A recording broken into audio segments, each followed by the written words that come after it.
প্রকাশ করছে তৃণমূল কংগ্রেস, বলবেন আপনার সঙ্গে শুভেন্দু যোগাযোগ 1000 কোটি টাকার বিনিময়? আরে ভাই, যে ভিডিও প্রকাশ করেছে আমাকে যেটা দেখানো হচ্ছে ওটা আমার নিজের বহরমপুরে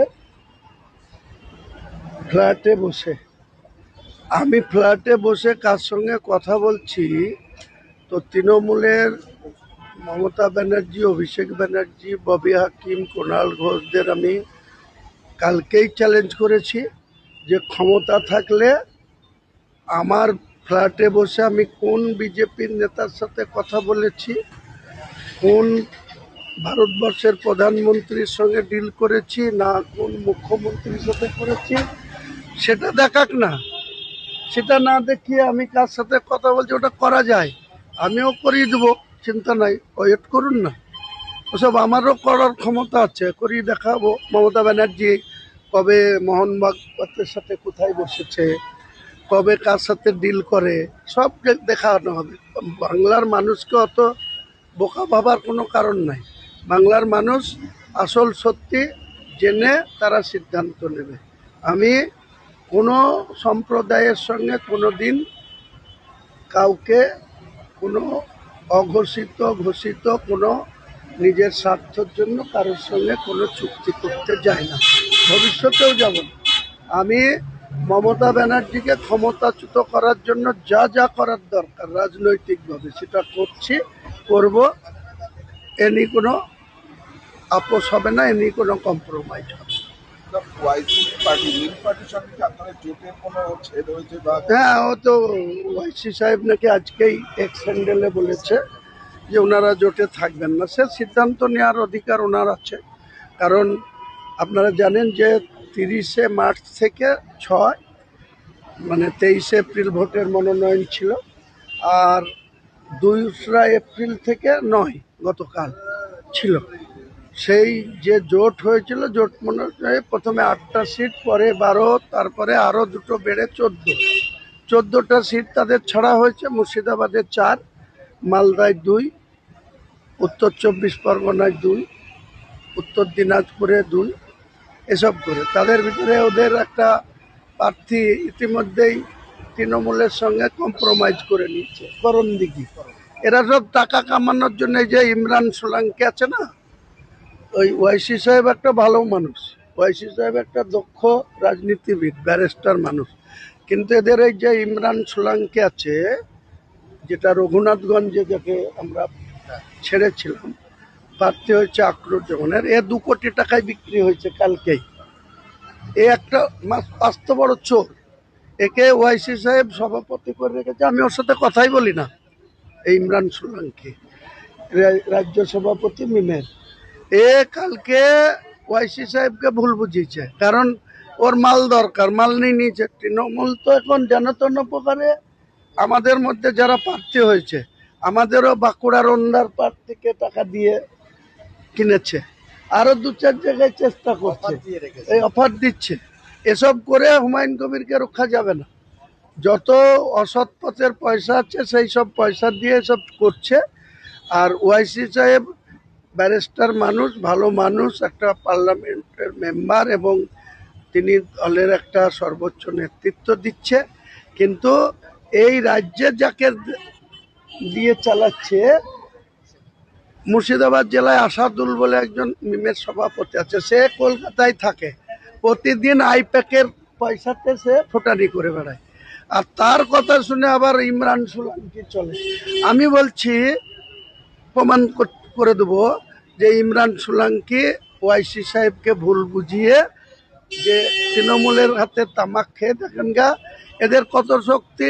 ওই ইমরান সোলাঙ্কিকে বলেন ওই আকরুজ্জামানের বিরুদ্ধে ভোটে লড়ো, ও দেখবেন চুপচাপ বসে যাবে, এই ঘরে এসে বসে থাকবে কলকাতায়। দাদা, এতদিন আপনারা একসাথে বিভিন্ন জায়গায় প্রচার করলেন, মানুষের কাছে গেলেন, এবার কি সেটার প্রভাব পড়বে যে মিম এবার একা লড়বে বলছে রাজ্যে?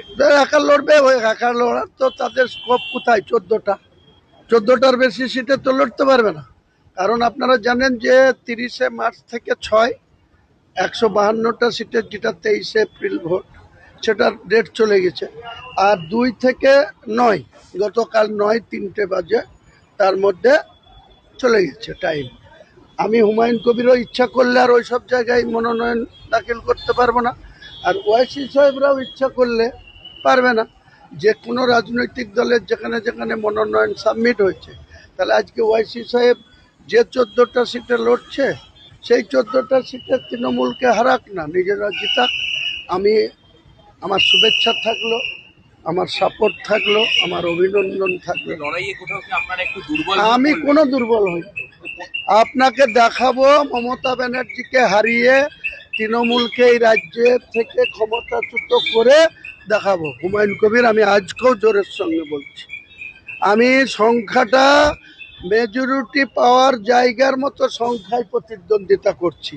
আমি আইএসএফ এর মতো 34টা সিটে প্রতিদ্বন্দ্বিতা করছি না, কিন্তু আমার 184টা মনোনয়ন দেওয়া হয়েছে। তার ভিতরে আমার মালতীপুরে রহিম বক্সি মালতীপুরের এক্সিস্টিং এমএলএ, তৃণমূলের জেলা সভাপতি, আর আমার দলের সভাপতি ইউনুস হাজি, যে ইংলিশ বাজারের ক্যান্ডিডেট, তার সঙ্গে সেটিং করে আমার একটা প্রার্থীর পদ রিজেক্ট করেছে মালতীপুরে, আবু মিন্নাত।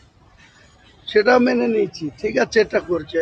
বাঁকুড়ার ওন্দায় আমার একটা প্রার্থীকে 9 লাখ টাকার বিনিময়ে, কিছু কিছু মানুষ আছে, আমার নতুন দল, 4 মাসের দল, আমাকে তো কিছু মানুষকে ক্রস চেক করারও সময় পায়নি। যারা এসেছে, আবেদন করেছে, ভোটে লড়বো বলেছে, করেছি। তার ভিতরে 2-4টে এরকম আছে যারা জীবনে 10 লাখ টাকা দেখেনি, তাকে 10 লাখ টাকা চোরের টাকা, তোলাবাজির টাকা, কয়লা পাচারের টাকা দিয়ে দিচ্ছে। তারা 2-4টে মাথা নত করছে, করুক না। এই ইমরান সোলাঙ্কি, সে নিজে রাজ্য সভাপতি, তার লজ্জা করে না? সে রাতারাতি একটা ঘটনা যাচাই না করে, আমার এখনো চ্যালেঞ্জ যে টিএমসির ববি হাকিম, কুণাল ঘোষ, মমতা, অভিষেক, 4 জনকে চ্যালেঞ্জ করছি যে আমি যে কথাটা বলেছি কার সঙ্গে বলেছি, তাকে সামনে আনা হোক। সে ভারতবর্ষের প্রধানমন্ত্রী, না আসামের মুখ্যমন্ত্রী, না মধ্যপ্রদেশের মুখ্যমন্ত্রী, না শ্রমিক ভট্টাচার্য, না শুভেন্দু অধিকারী। চ্যালেঞ্জ করছি, সামনে আনা হোক। হুমায়ুন কবির অর্থের জন্য কারো কাছে মাথা নত করে না।